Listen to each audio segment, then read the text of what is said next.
Nights with Julie. We're waiting for Louie to connect. Hi everyone, welcome. Welcome to a new night with us. We haven't actually tested this connection with Louie, but we're gonna make this work. So just give us a second. Hi buddy, how's it going down under? Tonight we have a really special guest, and it's the director of, here you are, let's see. It's happened.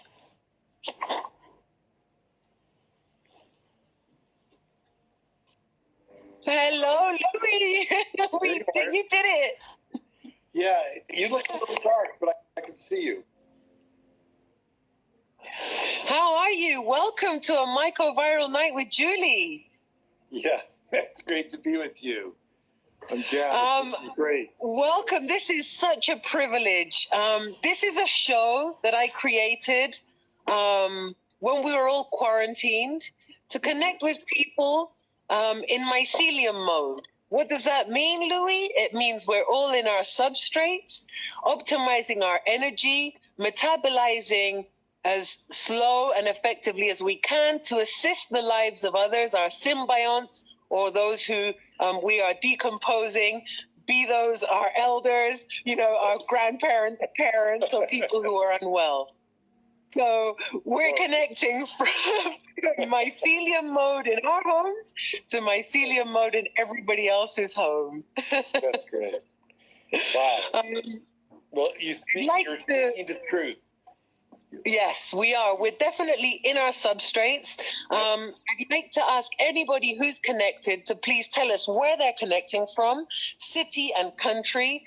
I already see we have people from Australia, from Spain, from Chile, from Argentina, but they'll be writing on this feed and you'll be able to see where people are connecting from too. Good. And I can't stress enough the privilege it is for us to have you on this show. I admire you profoundly, and we all really want to know more about you.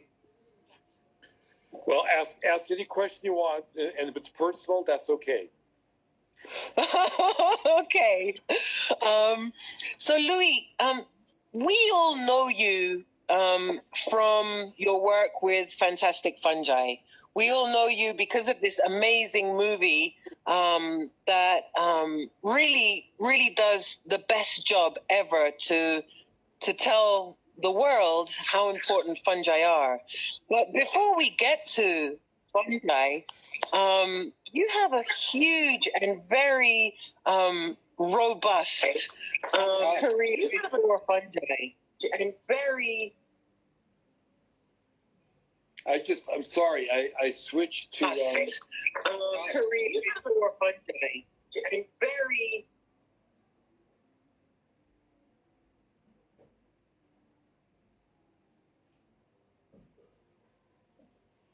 Sorry, I just connect. There you go. I'm back on my phone.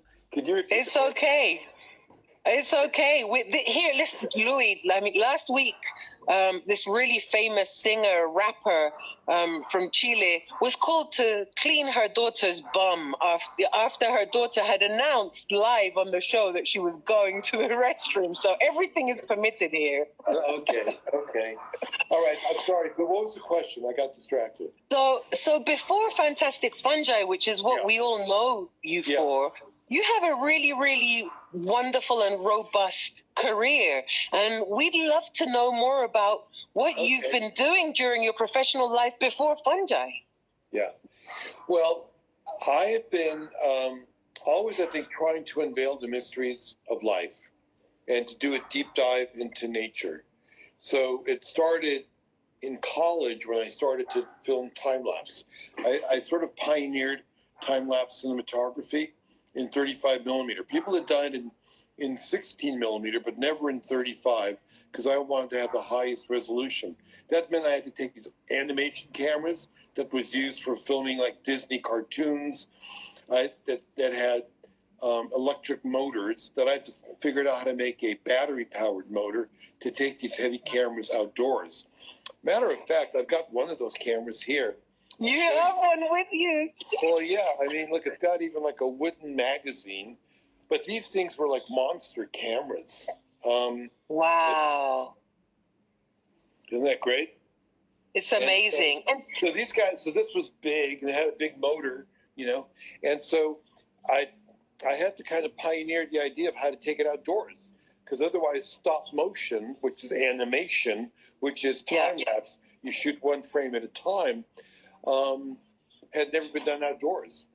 So is time-lapse and stop motion isn't the same thing. It is the same. It's the same thing? Yeah. Okay. Yeah, you're shooting one frame. Now, that could be animation cells, like a cartoon. It could be claymation, where they move clay figures around. That's one frame. The definition, actually, in the academy, what is animation? Is anything that's shot one frame at a time. That's the definition. Could be a flower. And I'll even take you guys into my inner sanctum, okay? So this is a deep dive into your world. Yeah, I've been shooting time-lapse flowers and plants and mushrooms nonstop for 4 decades, 24 hours a day, 7 days a week, nonstop. And you can see in here. That's almost as long as I've been alive. I know. and then you can see, like, if that's like a flower, these like loopy flowers.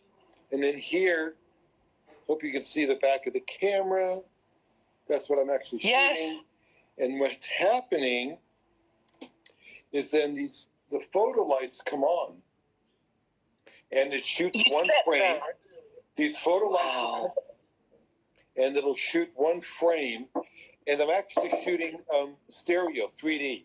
It's going to shoot a frame for the right eye and one for the left eye. Wow, that's incredible. What do you do with all that footage? Well, I store it, and guess how many hours I have from filming nonstop for 40 years.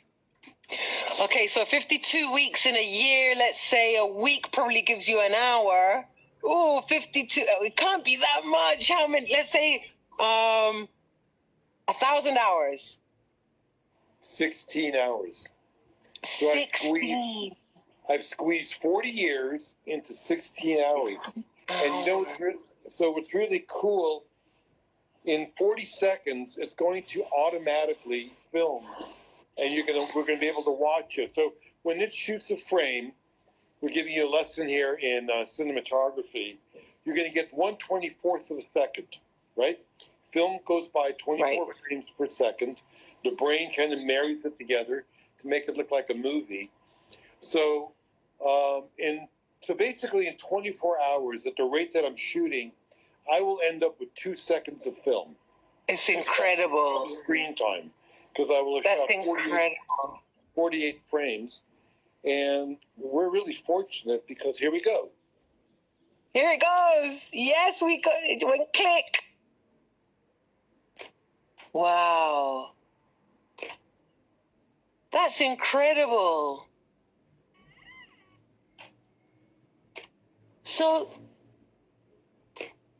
Wait, and now the grow lights will automatically come back on. So we just shot 1/24th of a second. Wow. 24 hours in 2 seconds. So you basically know 2 seconds of film. You know the flowering time. You know you've deeply learned how long it takes for flowers to open, for mushrooms to sporulate. You have this is a very intimate relationship. Yeah, well, it's intimate because it's the sexual organ of the plant, number one.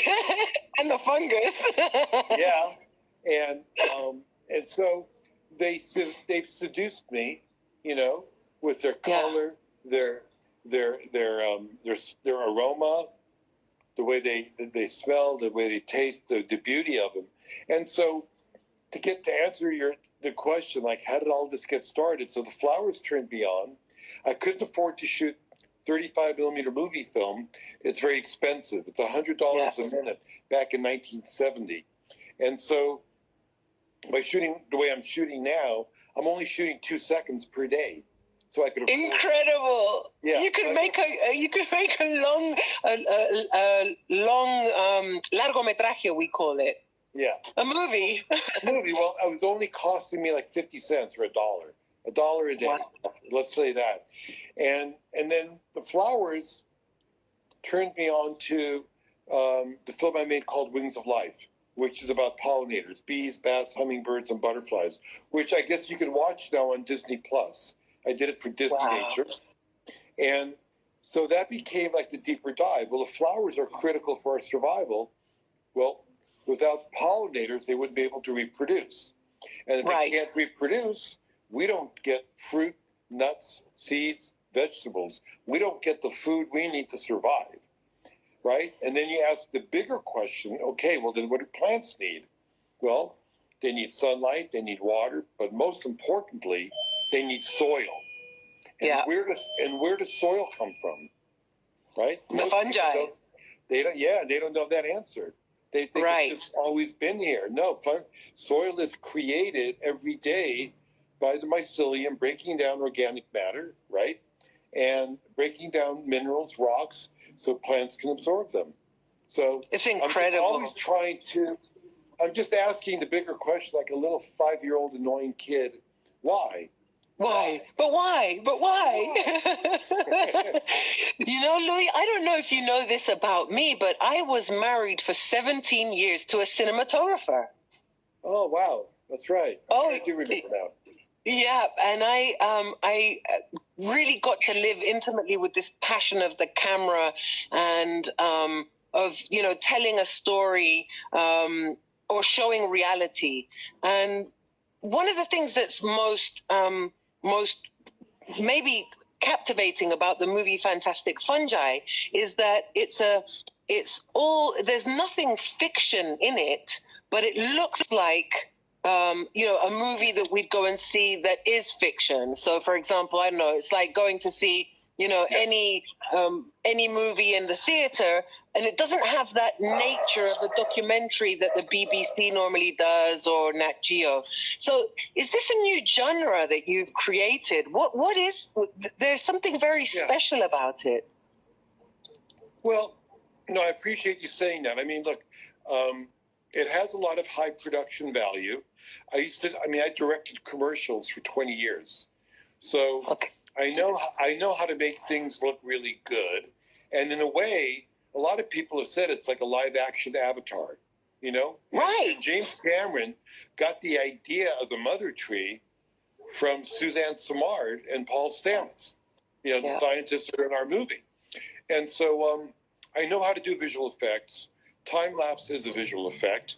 And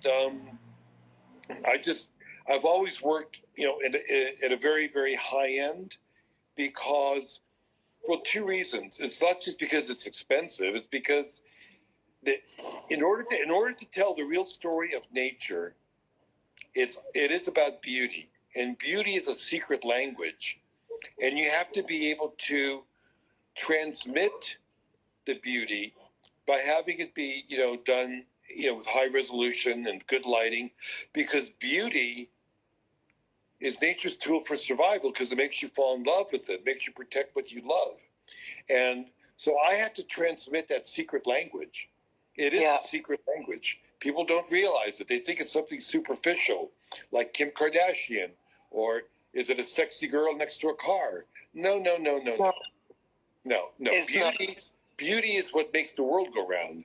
It's what makes the pollinators, you know, transfer pollen from one flower to the other. It drives reproduction. You know, it makes DNA go forward, would be the scientific explanation. Or you could say it's love. It was your genetic recombination. Yeah.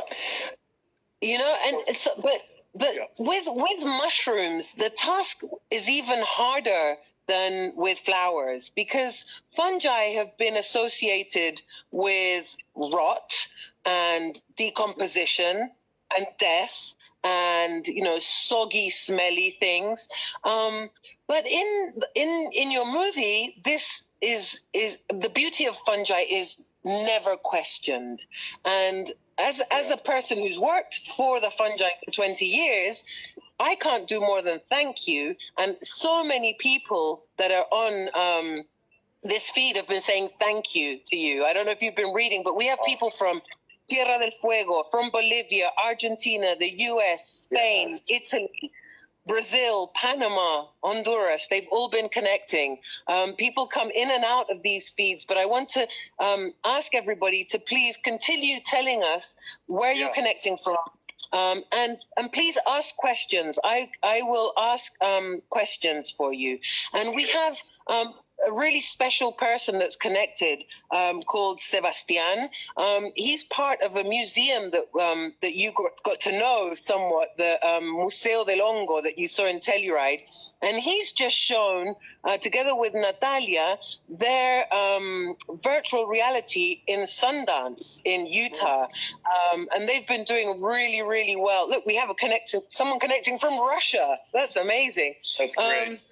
That's great. So it's been incredible to see how your movie has really, really inspired people to just not even go towards what most people think is, you know, a fungi are about, which is ugliness and rot. Right.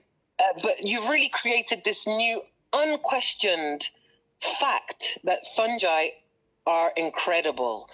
And that's advanced your work for a long time, you know, in a big, big, big way. Well, you've kind of broke up at the end, but all I can say is, like, all of life is beautiful. And, you know, fauna, you know, fungi, flora, as you say, the 3 Fs, it's all beautiful. Yeah. I just want to film things that celebrate life, including human beings. And I think that, you know, you mentioned the part about death. I mean, you know, I time-lapsed the mouse decomposing. I think it's beautiful. Well, and, of course. The strawberries in the movie, or raspberries, they're incredible. Yeah, so things are, it's a cycle. And you know as well as anybody does that it's not the end of life, it could be the beginning of life. So, you know, it's all really beautiful. It's a circle. And any part that I film, I'm just fascinated with it. And how did you meet Paul? How did you meet Pablo? Oh, I met Pablo 13 years ago at a Pioneer convention up in San Francisco. And he, you know, as soon as he got off the platform, I immediately, you know, opened my laptop and I showed him my time-lapse mushrooms. And from that point forward, we became brothers. Incredible. Yeah. He's such a force. Oh yeah.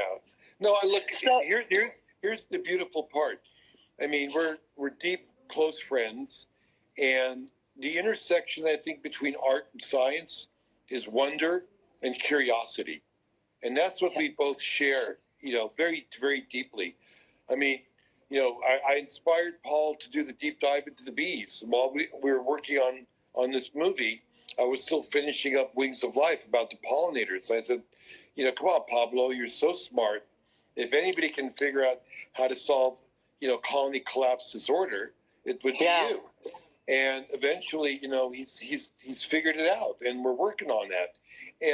But it's a wonderful example of how art can inspire science, and science inspires art.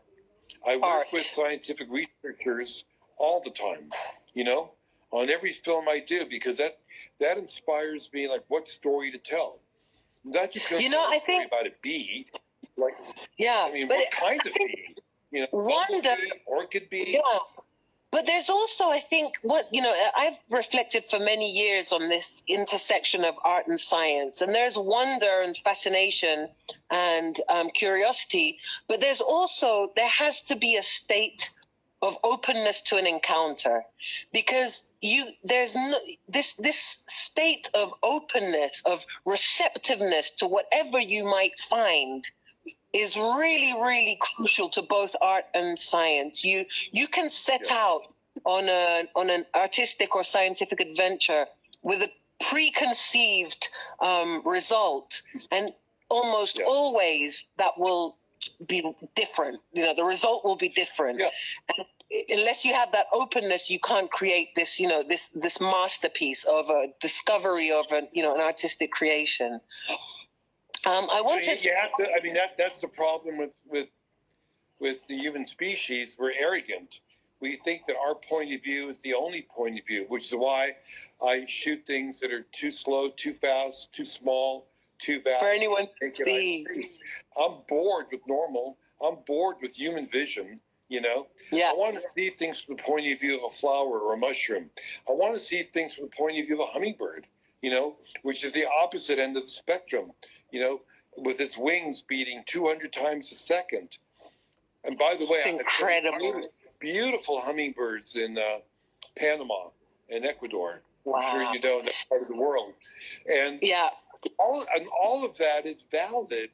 And when you see it, you get it. You get the idea that we have different perspectives. Every animal, every plant has a different perspective on life.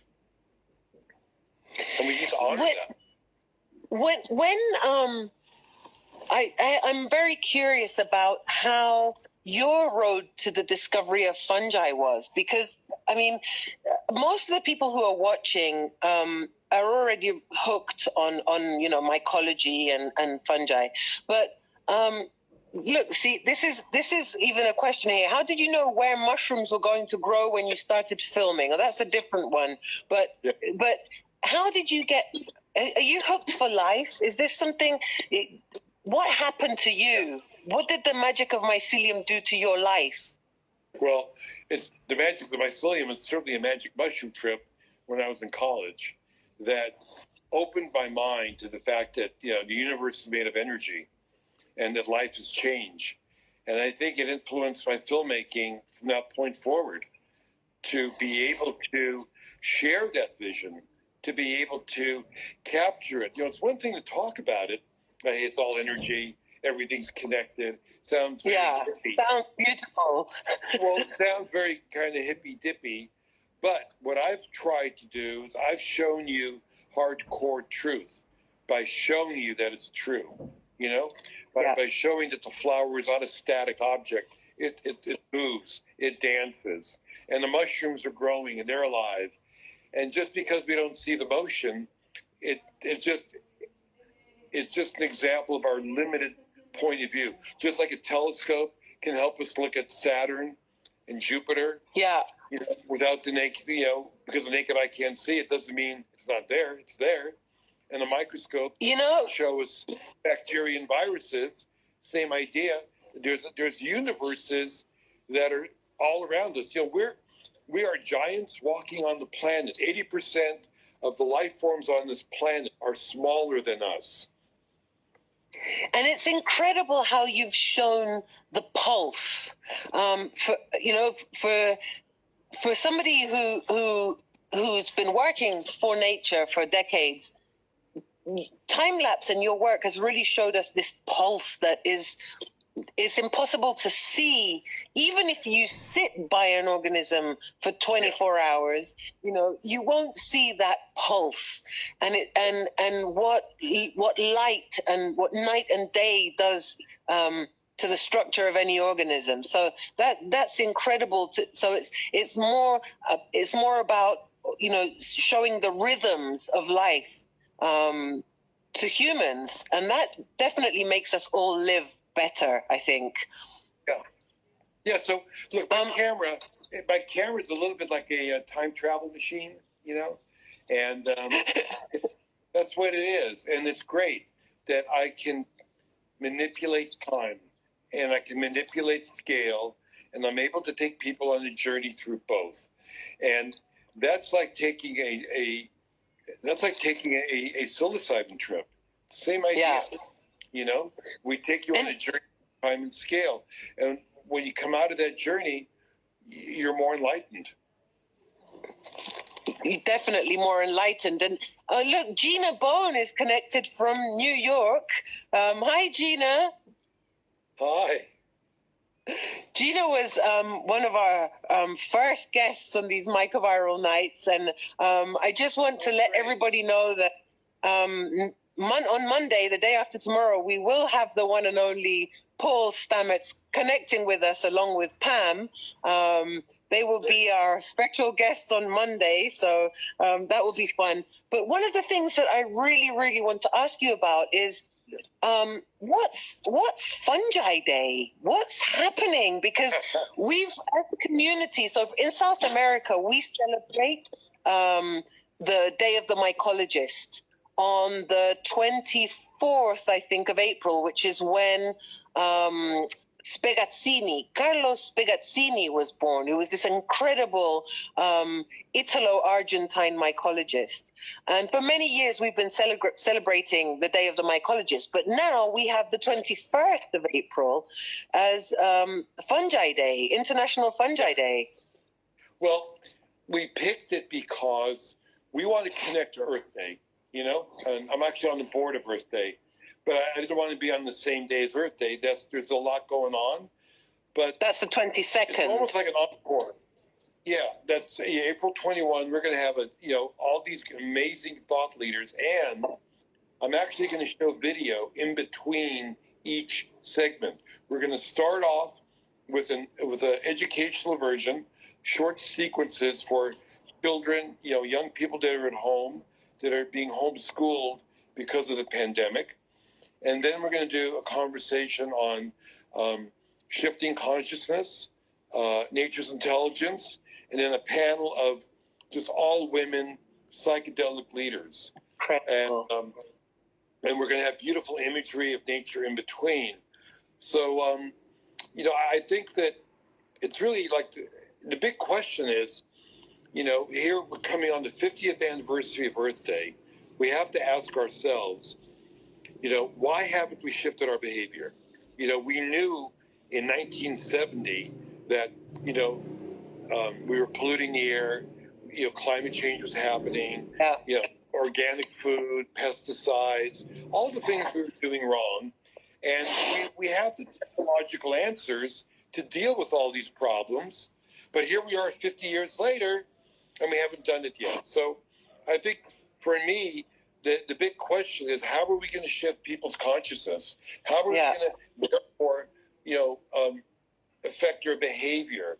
And maybe this pandemic is a big wake-up call to shift our behavior, because Mother Nature is saying, you guys are going off the rails here. Maybe, you got to slow down a little bit, wake up, and let's reset, and let's do it right,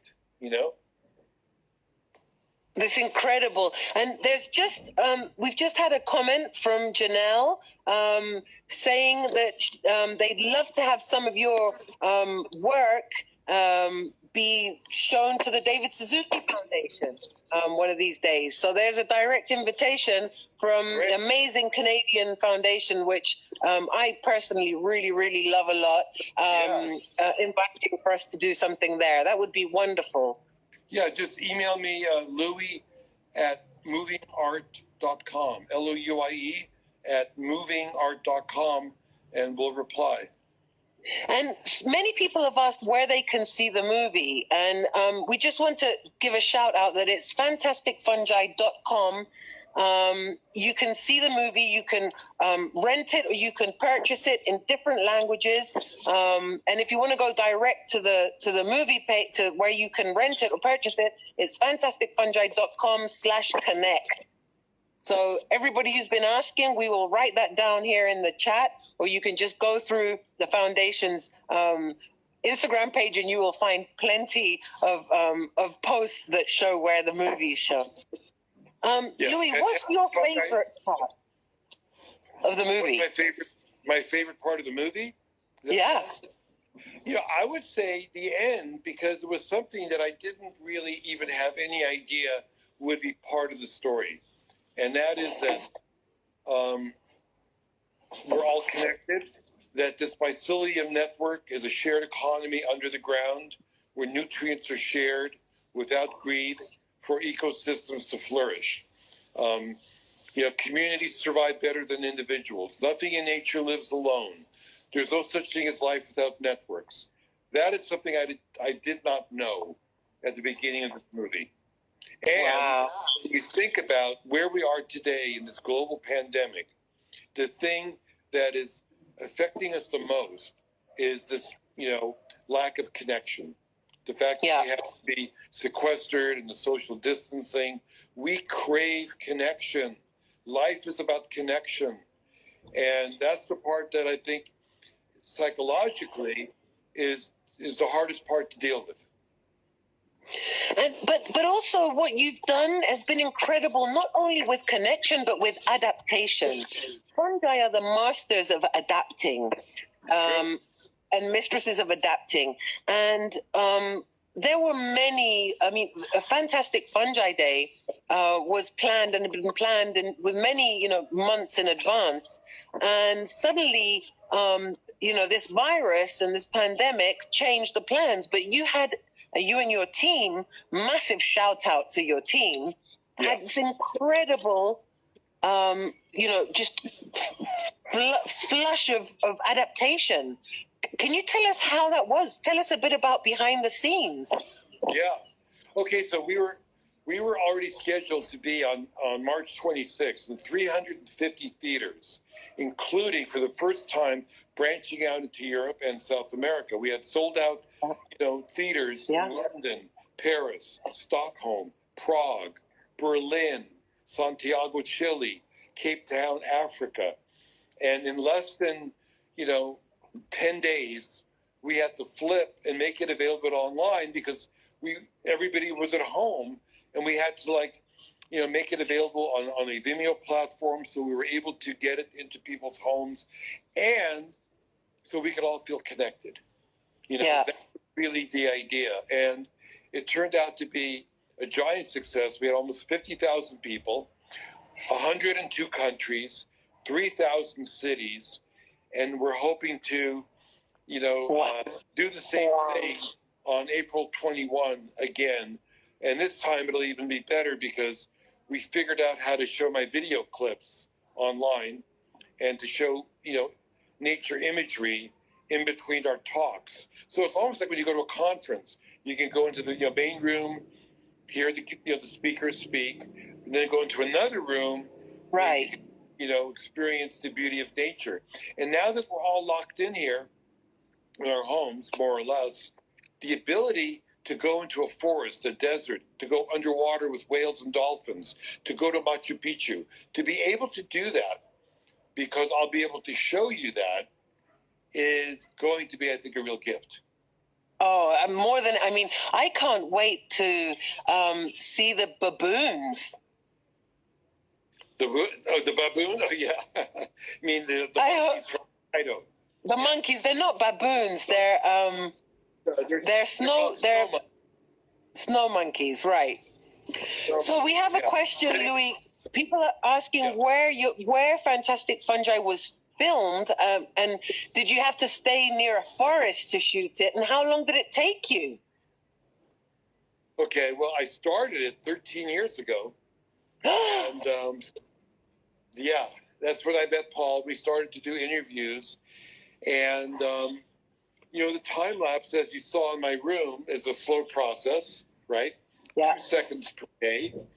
And we filmed a lot of it near Paul's at the Olympic National Park in Washington State. We filmed a lot of it in British Columbia.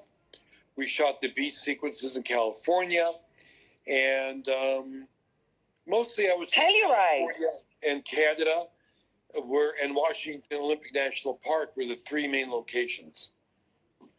And well, we met in Telluride, thankfully, and that was that your first Telluride Mushroom Festival? I think it was. Yes, it was. What did you discover there? What was the biggest finding in this amazing place? Well, I've been to Telluride a lot. I've never been to the Mushroom Festival because my films have shown a lot at the Mountain Film Festival. In fact, You know that Sunrise Peak, that beautiful snow-capped mountain? That's on Yeah. that's on the can of Coors Light beer. And I shot that in 1986, and it became the logo. My image in time-lapse became the logo of Coors Light beer. Anyways, Telluride is a special place. Go yeast. Telluride's a special place for me. But I think that the reason why I went to the Mushroom Festival was to meet people like you that were mushroom mad. And, you know, I knew that, and I did a lot of interviews there with like Dennis McKenna, with you, Trad Cotter, you know, all the really amazing visionary leaders. And that was the reason for going there, was to kind of get more material for the movie. And then the next year, Paul returned to the festival, so we had the pleasure of having you there again. This year is the 40th edition of the Telluride Mushroom Festival. There's no certainty that it will happen, but hopefully we'll see you there again. I want to acknowledge more questions that we have and some comments. There are some people who are really, I mean, the thank yous for you haven't stopped coming in. There is a lot of gratitude, a lot of gratitude for what you've done.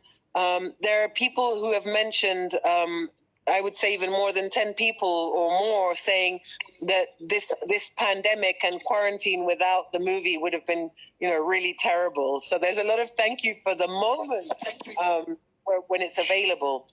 I would also like to ask you, do you forage for fungi? Do you go out to the woods to look for edible fungi? You know, I don't, because I live in LA. It really isn't the perfect place to go. I went forward, obviously, with lots of, you know, mycologists in making the movie, but no, I think I forage more for like capturing magic moments on film. That's been my passion. So do you go out into the wild and look for scenes in nature that then you take back to your lab? How does it normally work? Yeah. So I love to shoot things that inspire me, that turn me on. And so I have 2,000 hours of material in my library. And I also pioneered the contemporary stock library business. Getty bought my company in 1996. I was the largest contemporary stock library at the time. We had 12 foreign offices, 100 employees. We represented Universal Pictures, Playboy, over 100 producers. And we pioneered the idea of having a search engine to search video. This is before Google existed, okay? Right. Yeah. So I still have kept the organizational process going. And things like time-lapse became a visual vocabulary in advertising. Now you see it everywhere, you know? It's even on the iPhone. And but before that, no one had ever done it before. So look, the whole idea is, if you can grab someone's attention, if you can turn them on, well, the advertisers got that really quickly. You know, it's a way to sell products. Super quick. You know, ka-ching. And oh my God, it's rolling. It's rolling in. Well, I mean, they're the only ones that got it. When I showed it to Hollywood, you know, coming back, living in Mendocino, they said, "Oh my God, it's beautiful, but we don't know how to use it because you can't tell the story without conflict." And I said, "Bullshit," you know. No. I mean, the story. No, you don't need a car chase and you know, assassinations. No, we don't need like fear and anxiety and murder and violence. And even in the nature documentaries that are made today, they still go to the macho storytelling, a predator versus prey, kill or be killed, survival of the fittest. The real story of nature is the feminine story of nature. It's about rebirth, regeneration. It's about networking. It's about relationships. It's about connectivity. It's about nurturing. And that it's happening on billions of times every second, and it's happening in billions of microscopic moments everywhere. This is something that's very shocking to many of us.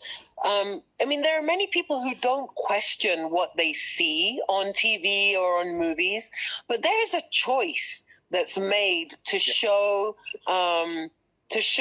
scenes of violence and of destruction and of macabre things that are or just outright the darker side of some humans.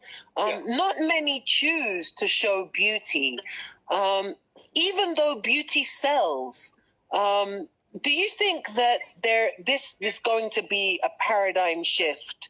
When today, for example, in this scenario of this pandemic, today the news was, for example, for the first time in 30 years, you can see the Himalayas from India, or So do you think something will change where we will have more access to beauty on television or in cinemas, and not so much violence and death and destruction? I hope so, because I think people need to appreciate the fact that this stuff could be toxic. It's like it took us a long time to understand smoking's bad for you. And then it took a long time to figure out, hey, fast food is bad for you, right? Well, guess what? Looking at 1 million murders or 1,000 murders in the course of your lifetime, that's bad for you. Why would you let somebody track mud across your kitchen floor? Why? Why would you let somebody in your house and mess it up and put dirt? Now, the reason why there's so much violent programming, 2 reasons. One, it appeals to your most basic survival, the limbic part of the brain. It's like, hey, if I put a gun towards your head, I'm going to get a reaction, right? It's like, well, duh. Yeah. If I take a knife and I'm going to stick it in your face, I'm going to get a reaction.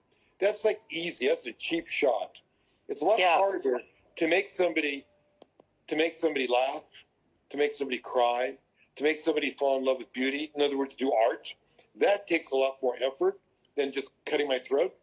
In order to get you to react, and to get an adrenaline rush out of you, because we all kind of like having an adrenaline rush, but it doesn't have to be a negative rush. It can be a positive rush. Making love is a positive rush. Yeah. Right? Yeah. Okay. Of course. So let's be more conscious about the type of immersive experiences we want to have. And so this brings me to a question, because we share something that has to do with our upbringings, where we come from somewhat traumatized parents who have lived very violent episodes in their life. What you do, and what the work with nature and showing beauty was a protagonist in my home. When I've always heard my mother, who was a political prisoner and who was imprisoned for a long time and tortured, she would say, if I could choose what to fight for again, I would choose nature, and I would fight for nature. And I see in your work there's this profound fight for the preservation of nature and nature's times. Do you think that has something to do with your upbringing or your family's history? Absolutely. I mean, my parents were both survivors of Auschwitz, So I'm sort of against any movement that's into extinction. Killing people because of their religion or their race, killing species, I have that DNA in me. I have survivor DNA, and so do you. Yeah. And I will, if you're going to mess with Mother Nature, you're going to mess with my mom. I'm going to fight back, because the motto of the Jews after the war was never again. Never again. Nunca más. We say para que nunca más. We say here as well. Right. Nunca más. Exactly. Yeah. And so maybe even with this pandemic, and we realize part of that is we're messing up with the biomimicry of our planet. We're messing up. Yeah. We're screwing around with the immune system of our planet. You know, these viruses jumping from an animal to human because these animals are tortured or traumatized, or why are we eating wild animals? You know? Yeah. Yeah. So, you know, we're getting a little bit of karmic payback here, and we need to wake up and live in harmony with nature, be respectful of nature, be aware that we're a part of this incredible, you know, life network, especially the microscopic world. I mean, that's what's killing us. The microbe. Yeah. Yeah. I mean, and you know, everyone Gina is freaked out. Well, I'm saying everyone I think is freaked out about the pandemic because I would say the majority of people are clueless about microbiology, number one. If we had been hit by an atomic bomb, if we had a hurricane or tornado, everyone would go, oh, we know what to do. Okay, disaster, catastrophe, let's rebuild, let's do this, let's do that. Guess what? This thing is invisible, you know? And it's not even defined as a true life form, which is even more amazing. And they show pictures of it as this ball with these spikes on it, you know? So I see how people are really freaked out. Incredible. But, you know, people that are into mycology, at least they understand there's a world of these microorganisms. And we need to learn how to live in harmony with them. And we need to understand that they are as much a part of this universe as we are. And there's so much more a part of it. And so Eugenia Bone, who has a question, or more of a comment, wrote this beautiful book called first Mycophilia and then Microbia, where we can learn so much about microorganisms. But Gina says, I'd love to hear Louie speak on how he changed the theatrical paradigm with this film. Yeah. Okay. Well, I think on two levels. The most recent level, when we weren't able to play the movie in theaters, we didn't leave our partners behind. You know, the essence of biology and nature is what? Symbiosis, right? Yeah. We never take advantage of a partner.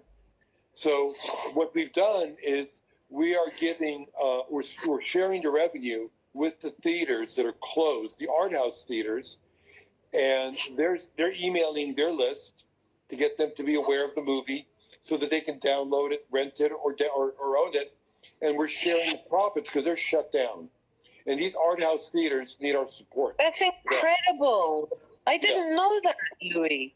Yeah, and so because you know they have employees, they have rent, they've got overhead, and a lot of these art house theaters are barely getting by. A lot of them really survive on foundation grants and tell me about it. Tell me about it. Well, a community support. There's a community that will support an art house theater different than a regular big multiplex theater.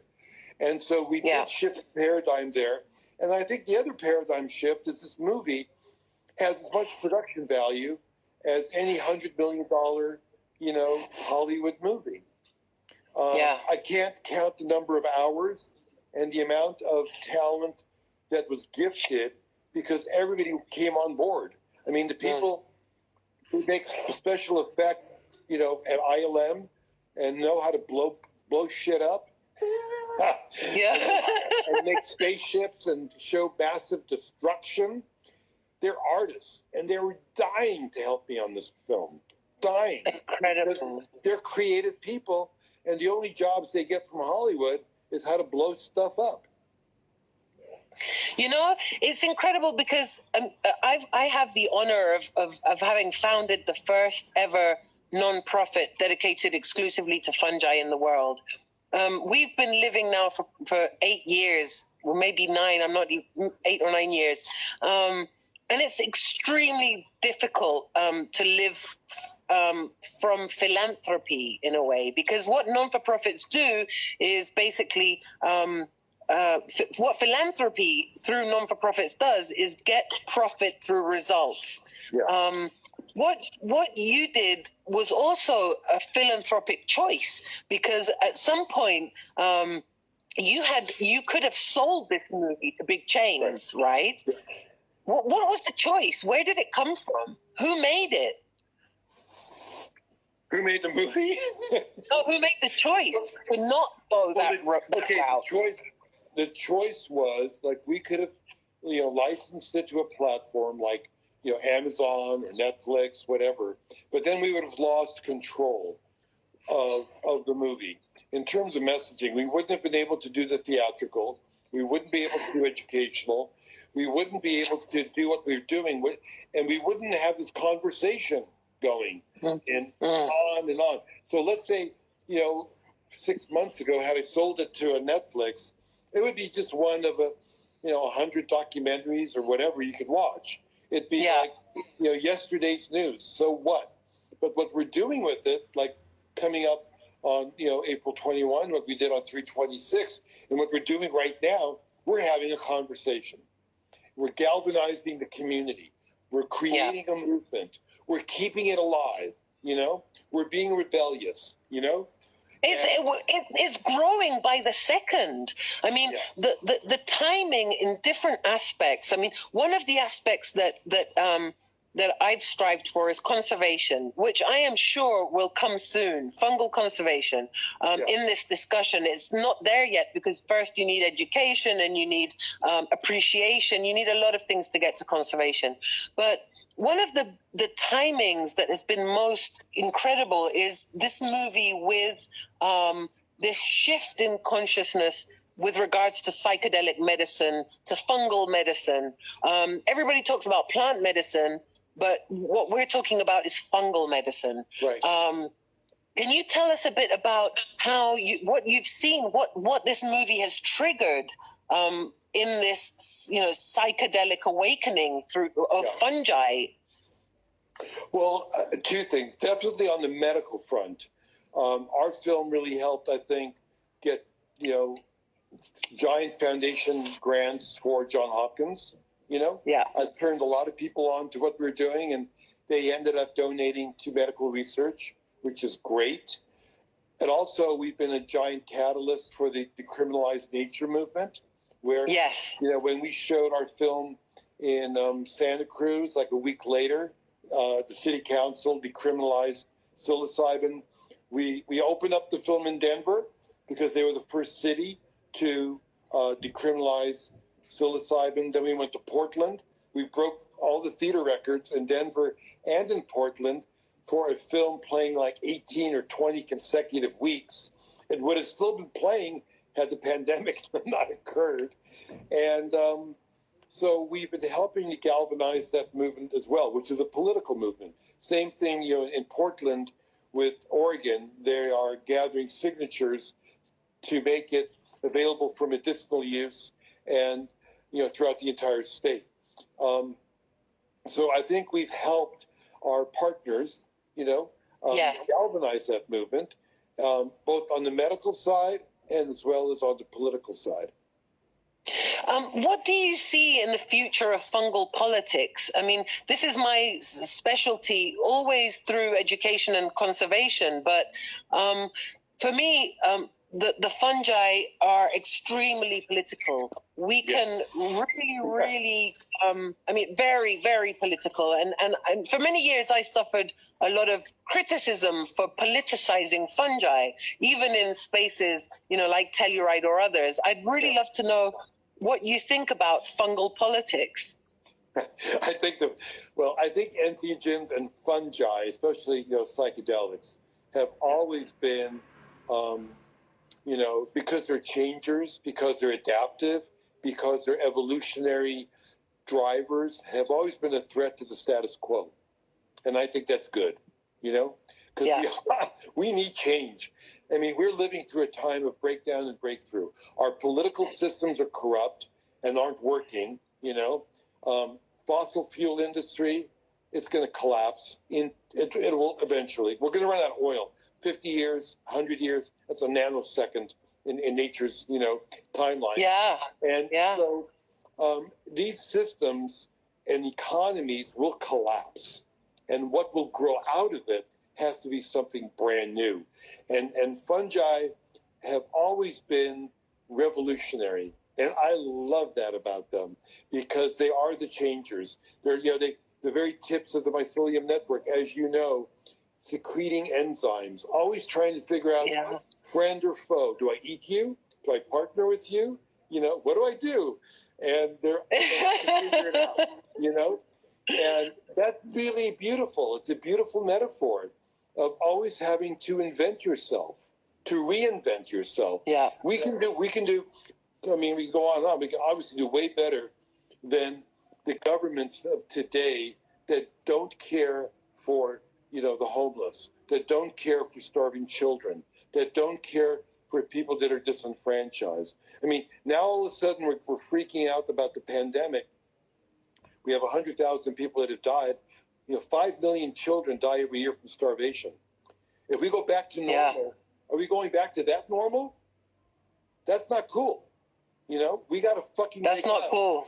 No, we got to wake up and go, we can do something better than going back to the old way, because the old way was not good.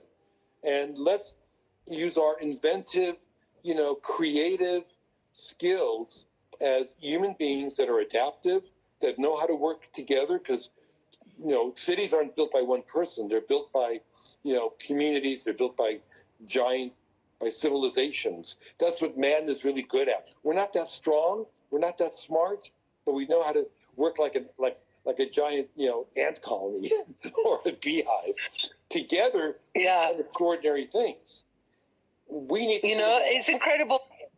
Two or three nights ago on the Mico-Viral Nights, we had a show on the fungus farming ants with two great, amazing scientists and friends, Bryn Dentinger from Utah and Caio Leal Dutra from Brazil. And it's funny because, just this whole, the ants have been farming fungi for 50 million years. Yeah. 50 million years, and all that we can learn, all that we can learn from them. It's their food and their home, And exactly, it's their food and their home. I have a beautiful time-lapse shot of it. It's mind-blowing to watch them. Really? Yeah, I'll share. I'm going to show. I'll show it on April 21. It's one of the things that. Okay. If you watch it, it is like a total trip to see this pattern of growth. It's really beautiful. It's really beautiful. Incredible. Yeah.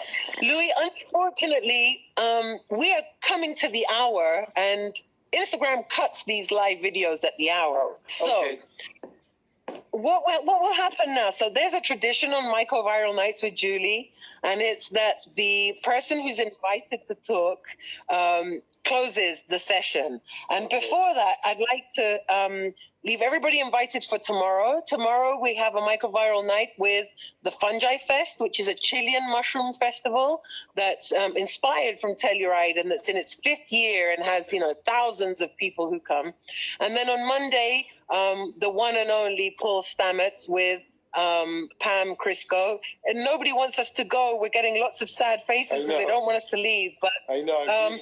we're going to continue in mycelium mode from our substrates, optimizing our energy, metabolizing in the most efficient way to help the lives of others, be that our grandparents, parents, or others. And I want to thank you. I am tremendously honored for your time. I'm honored for everything you've done for the Fungi Foundation. I want to thank you.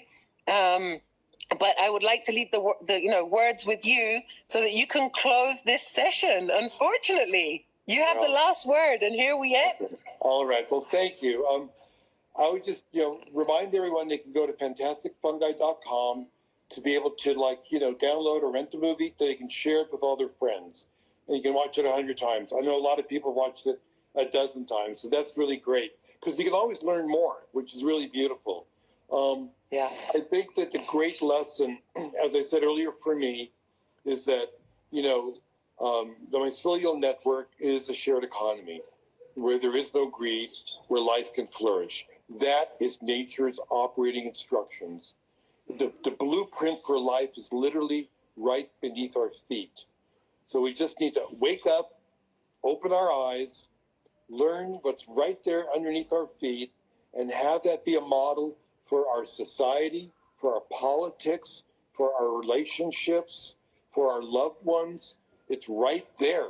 You know, it's right there for us to understand. We just have to model it. Biomimicry is the way of the future.